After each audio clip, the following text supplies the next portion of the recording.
Assalamualaikum warahmatullahi wabarakatuh. Di sini kami dari kelompok 4 yang beranggotakan saya sendiri Melinda, Saya Ratu Kamalasari, dan saya Salmania Nur Aziza.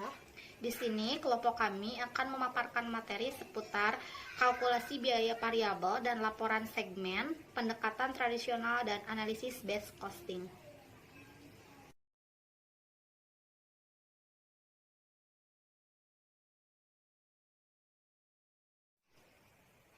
perhitungan biaya variabel atau variabel costing menekankan hanya manufaktur variabel ke produk. Biaya-biaya ini meliputi bahan baku langsung, tenaga kerja langsung, dan overhead dalam penentuan biaya produk. Overhead tetap diperlukan sebagai beban periode dan tidak disertakan dalam penentuan biaya produk. Dasar pemikiran ini adalah bahwa overhead tetap merupakan biaya kapasitas atau tetap dalam bisnis. Setelah periodenya berlalu, setiap manfaat yang diberikan oleh kapasitas akan habis dan tidak boleh diinventarisasi. Menurut perhitungan biaya variabel, overhead tetap dari suatu periode dipandangi habis pada akhir periode, dibebankan secara total terhadap pendapatan periode tersebut. Perhitungan biaya absorpsi membebankan semua biaya manufaktur ke produk. Bahan baku langsung, tenaga kerja langsung, overhead variabel, dan overhead tetap adalah hal-hal yang menentukan biaya produk. Jadi, menurut perhitungan biaya absorpsi, overhead tetap dipandang sebagai biaya produk, bukan biaya periode. Menurut metode ini, overhead tetap dibebankan ke produk melalui penggunaan tarif overhead tetap yang ditetapkan terlebih dulu dan tidak dibebankan sampai ke produk terjual.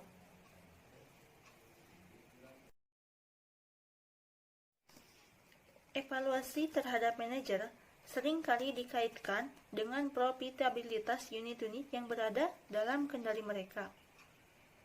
Secara umum, apabila kinerja laba diharapkan mencerminkan kinerja manajerial, maka manajer dapat mengharapkan berlakunya hal-hal berikut. Pertama, apabila pendapatan penjualan meningkat dari satu periode ke periode berikutnya, sementara faktor-faktor lainnya tetap, maka laba akan meningkat. Yang kedua, apabila pendapatan penjualan menurun dari periode ke periode berikutnya, sementara faktor-faktor lainnya tetap, maka laba akan menurun. Yang ketiga, apabila pendapatan penjualan tidak berubah dari satu periode ke periode berikutnya, sementara faktor-faktor lainnya tetap, maka laba akan tidak berubah. Laba menurut kalkulasi biaya variabel. Pada tahun 2001, penjualan sebesar 125.000 US dollar dikurangi harga pokok penjualan 50.000, maka margin kontribusinya itu 75.000 US dollar, dan dikurangi beban tetap sebesar 100.000, maka laba rugi bersih yaitu 25.000 US dollar. Pada tahun 2002, penjualan sebesar 250.000 US dollar dikurangi harga pokok penjualan sebesar 100.000, maka margin kontribusinya itu 150.000 US dollar, dan dikurangi beban tetap sebesar 100.000, maka laba rugi bersihnya yaitu 50.000 US dollar. Kalkulasi biaya variabel dan laporan segmen. Manfaat kalkulasi biaya variabel. Manajer harus mampu mengevaluasi berbagai aktivitas yang menjadi tanggung jawab mereka. Misalnya, manajer harus secara terus-menerus mengevaluasi kontribusi laba dari pabrik, lini produk, dan wilayah penjualan. Laporan kontribusi laba dari berbagai aktivitas atau unit-unit lainnya dalam suatu organisasi disebut sebagai pelaporan segmen atau segmented reporting. Pelaporan segmen yang disusun berdasarkan kalkulasi biaya variabel menghasilkan evaluasi dan keputusan yang lebih baik daripada yang disusun berdasarkan kalkulasi biaya absorpsi. Kasus sebuah perusahaan yang memproduksi stereo dan perekam video di suatu pabrik tunggal dan menggunakan kalkulasi biaya absorpsi untuk pelaporan internal dan eksternal menyajikan laporan laba rugi lini produk dan dalam total selama tahun 2001. Setelah melihat kinerja tahun 2001, Presiden Direktur memutuskan untuk menghentikan produksi perekaman video dengan alasan untuk meningkatkan laba sebesar $30.000. Pada slide ya sudah diperlihatkan laporan laba rugi segmen 2001 berdasarkan kalkulasi biaya absorpsi PT ABC, dan juga di bawahnya sama yaitu laporan laba rugi segmen juga, tetapi di tahun 2002 dengan menggunakan kalkulasi yang sama juga yaitu kalkulasi biaya absorpsi.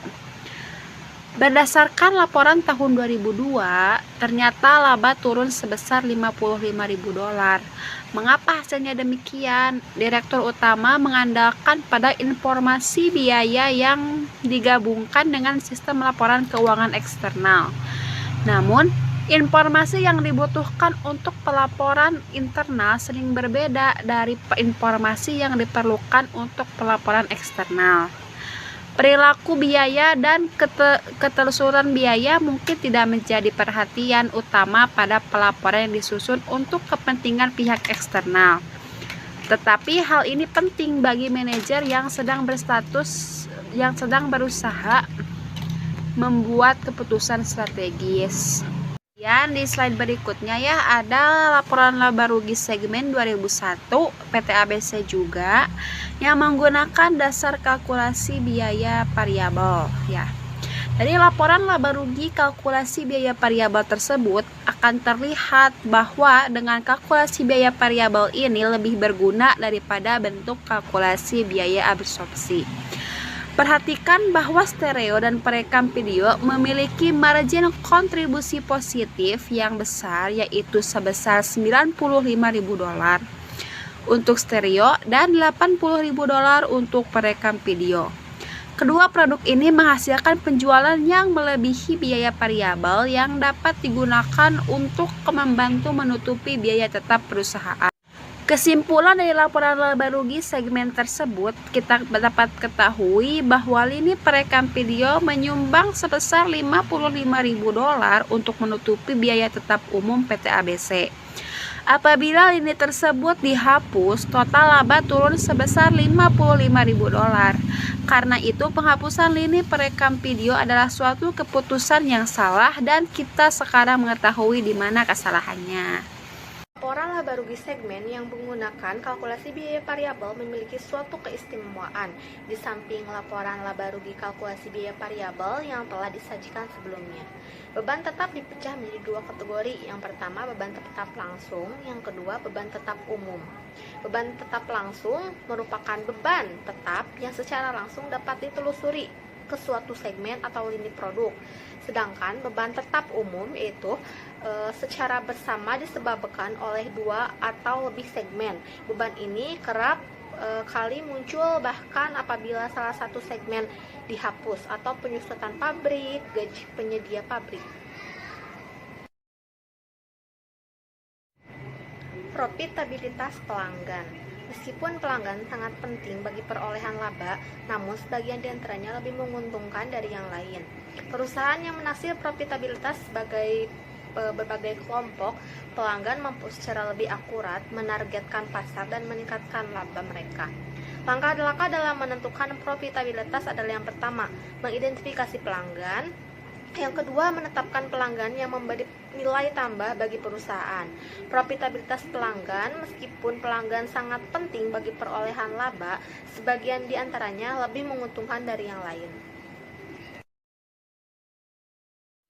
Kalkulasi biaya variabel untuk perencanaan dan pengendalian.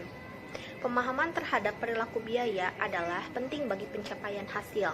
Biaya tetap tidak berubah apabila penjualan berubah, sehingga perbedaan antara biaya tetap dan variabel adalah penting untuk melakukan penilaian biaya secara akurat pada berbagai volume penjualan yang mungkin. Segera setelah manajemen memilih satu tingkat penjualan dan produk yang diharapkan untuk tahun berikutnya, biaya yang akan terjadi juga dapat ditentukan. Rencana keuangan nantinya akan terdiri dari tingkat aktivitas yang diharapkan dan diperkirakan biaya tersebut. Rencana ini dapat digunakan untuk memonitor kinerja aktual.